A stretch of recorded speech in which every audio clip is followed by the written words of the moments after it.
Sometimes it can be a disadvantage in this world to be a believer, to be a Muslim. You have to sacrifice.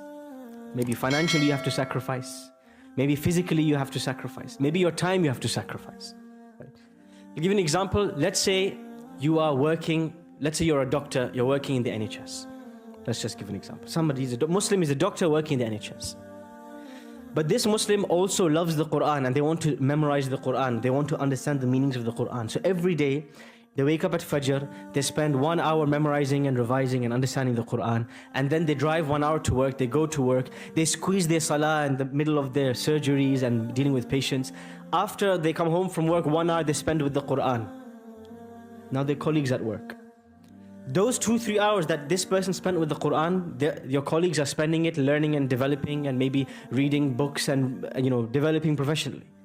So you start to think, the shaitan starts to tell you, you know what? This Quran is making you fall behind everybody else. The fact that you're going to the masjid, the fact that you're spending so much time here, you're going to fall behind. They're going to be consultants and you're still going to be a junior baby doctor. You're not going to be as quick as them. This is one of the ways the shaitan deceives us. Of course, Allah wants us to be excellent in this world and the hereafter. There's no contradiction. But there's one way the shaitan deceives, and we think, you know what?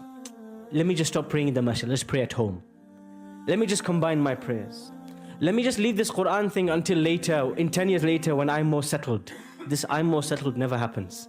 You never settle. We're always moving. And so what happens? You start to put trust in the shaitan's promise. He's promising you something. If you let go of A, B, C, D, E, you're going to make progress. I'll give you a more real life example. Personally happened to me. When I was at university, I had a colleague, a Muslim colleague, who in Ramadan didn't fast. And the reason this person didn't fast, they said, look, it's exam season. How am I going to study and revise if I'm hungry and thirsty and tired? I said, look man, I'm hungry and thirsty, but I'll do it with the help of Allah. Ni'mal Mawla wa ni'mal Nasir. I have confidence Allah will not leave us if we sacrifice for His sake. What happened? So you're eating, you're drinking coffee, tea, hot chocolate, you're staying up at night to study. The shaitan deceives you to think that these are the things which will make you pass your exams. Really? A bagel in the morning and coffee in the afternoon, that's gonna make you pass your exams? Is not Allah the one who's going to give you success? This is where you have to trust. And so we say, you know what, the shaitan's point is a fair point. So you give in to the shaitan and his promises and his deception, and what happens on results day?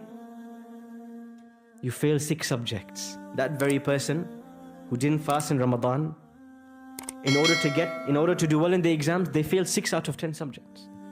Now that may not be the case for everyone. Other people may not fast and that may make them pass. But they failed in the sight of Allah. They give in to the shaitan. اتَّخَذُوا الشَّيَاطِينَ أَوْلِيَاءَ مِن دُونِ اللَّهِ. They put more trust in the shaitan's deception than in the promise of Allah. What does Allah promise us? إِن تَنصُرُوا اللَّهَ يَنصُرْكُمْ. If you support Allah, Allah will support you. That's what Allah's promise is.